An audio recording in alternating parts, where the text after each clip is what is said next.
¿Qué entendemos por cambio de sistema?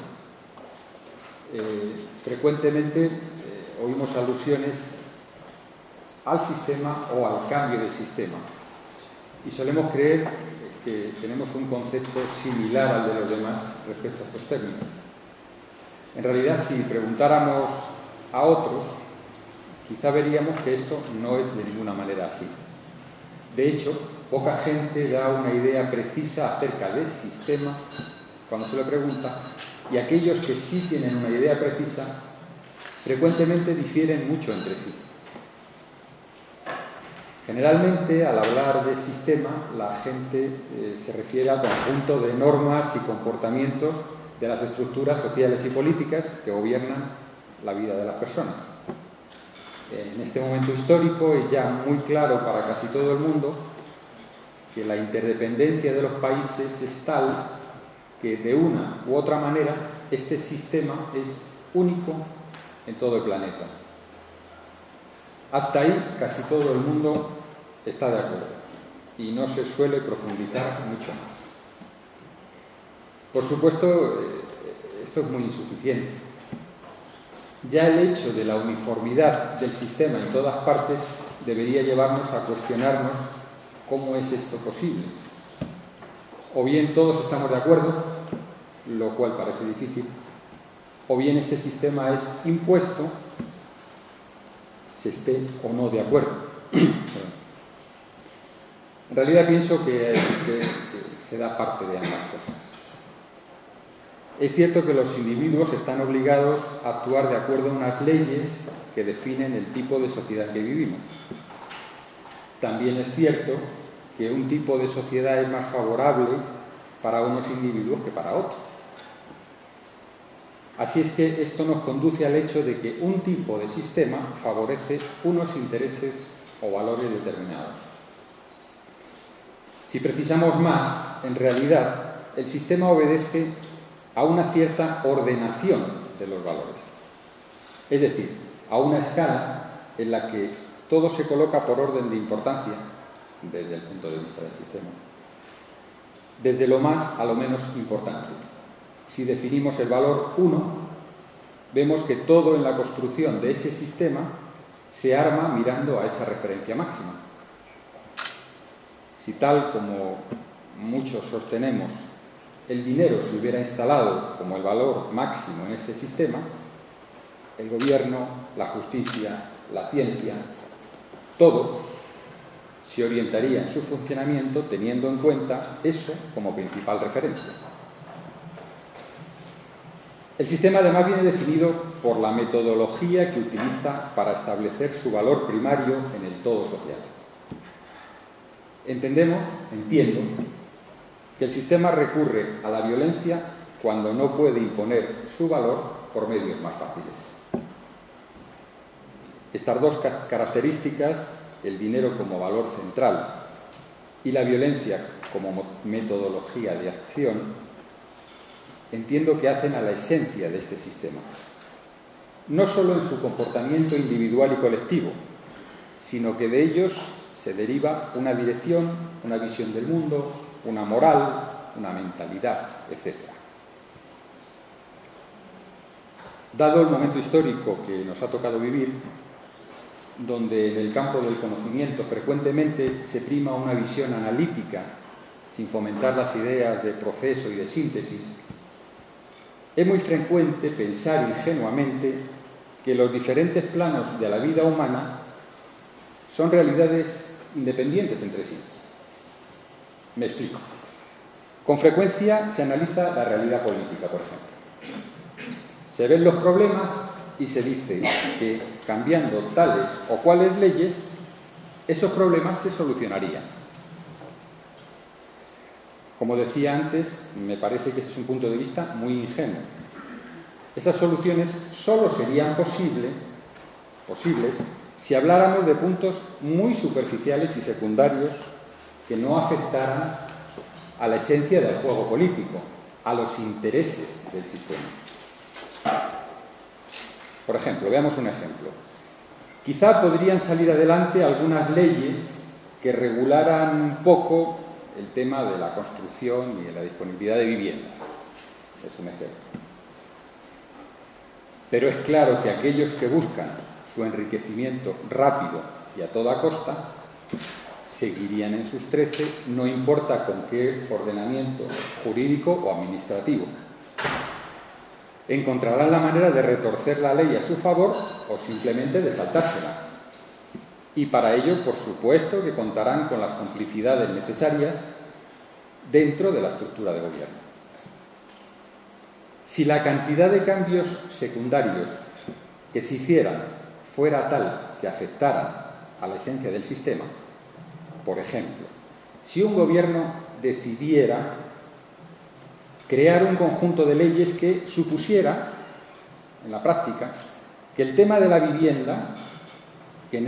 vivienda, el valor central ya no iba a ser el dinero, sino el que absolutamente todos los ciudadanos que tienen derecho a la vivienda, tendrían derecho a la vivienda y el Estado lo iba a garantizar por encima de cualquier otra consideración. Si un gobierno decidiera eso, si esto sucediera y se pretendiera cambiar la situación operando únicamente en el plano político, veríamos como todos los resortes del sistema se tensaban negando cualquier posibilidad de cambio en esa dirección. Los bancos amenazarían con quiebras, los inversores con descapitalización, las empresas con despidos. Y la cosa no quedaría ahí. Las familias que han comprado su vivienda y cuentan con ella como un depósito de sus ahorros, no estarían de acuerdo, porque al generalizarse la propiedad, su bien perdería valor. Aquellos que compraron su casa a un precio y que están pagando la hipoteca relativa a aquel precio, también se negarían a que otros pudieran tener una vivienda con un esfuerzo inferior al que ellos hacen, aunque esto supongo que se quedaran en la calle. En fin, ese supuesto gobierno solo contaría con aquellos que ni tienen casa ni medios para conseguirla. Es decir, una minoría marginal insuficiente para impulsar ese cambio. Es decir, ningún cambio esencial del sistema podrá hacerse únicamente desde el plano político. Lo anterior parece evidente, pero aún así se suele olvidar. Un cambio esencial del sistema deberá abordarse simultáneamente en todos los planos: político, social, cultural, económico, vecinal, familiar y personal. Por supuesto, tal cambio necesitará de una transformación jurídica general que se cuestione hasta su propio valor, sus procedimientos, el valor de la ley, el valor de las penas, la dirección de la rehabilitación, los procedimientos coercitivos, la protección de todos, etcétera, etcétera, etcétera. Pero además y al mismo tiempo, estas medidas necesariamente deberían apoyarse en una profunda revolución social en la que el pueblo retoma de verdad la soberanía y modifica su participación en la vida pública y sus mecanismos de representación. Estaríamos pasando de una democracia formal a una democracia real. Pero ¿cómo sería eso posible en una sociedad como la actual, con la actitud personal, las aspiraciones, la mentalidad del hombre medio? Es claro que un cambio de sistema requiere una profunda transformación en las conciencias de la gente. El individuo deberá tener la experiencia de fracaso de este sistema y de su propio fracaso personal para que la posibilidad de crear algo nuevo empiece a tener espacio en su propia conciencia. Sinceramente, creo que esto todavía no es así. Claro que hay mucha gente que está sufriendo la injusticia de esta sociedad y querría cambiar. Por supuesto. Algunos de ellos son convencidos creyentes en este sistema que únicamente aspiran a colocarse mejor, en una posición más ventajosa. Otros realmente quieren cambios, pero referidos únicamente a esas injusticias que a ellos les afectan. También están los que se plantean cambios en el sistema, pero ingenuamente creen que podrán hacerlos sin tocar la esencia del mismo. o actuando simplemente en el campo que les es más cercano. Por último, creo que cada vez son más los que caen en cuenta de que un cambio de sistema implica una profunda revolución que, empezando en su propia vida, en sus aspiraciones, en sus ideas, en sus sentimientos, en su comportamiento, transforma su relación con los que le rodean y junto con ellos abordan un proyecto de transformación social. Esta es la postura que propugnamos desde el Partido Humanista. Pensamos que no es posible arreglar un sistema que va hacia la descomposición y que la única salida posible será una revolución política, social, cultural y personal. Una revolución que suponga un cambio profundo de paradigmas, donde el ser humano sea realmente el valor central. Una revolución que asuma la metodología de la no violencia activa, no solo por motivos prácticos, sino por coherencia con un nuevo sentido en la vida de las personas. Seguramente en este mismo Congreso estemos juntos organizaciones y personas que mantenemos diferentes puntos de vista respecto a la situación actual.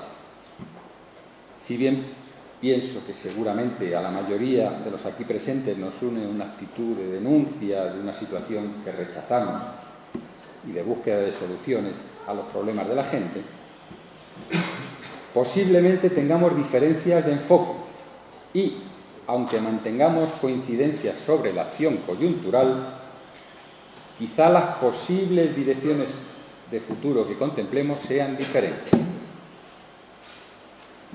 ¿Qué hacer en este momento? En cualquiera de los casos, creo que es bueno lo que une a la gente y malo lo que la separa. Así que mis propuestas para este Congreso, humildemente, son discutir en profundidad y con libertad interna, sin quedar atrapados en los detalles secundarios, acerca del tipo de sociedad que queremos construir y del futuro que estamos dispuestos a crear, con una mirada integral y sin la ingenuidad, los prejuicios y la estrechez de miras propios de un momento histórico que ya pasó.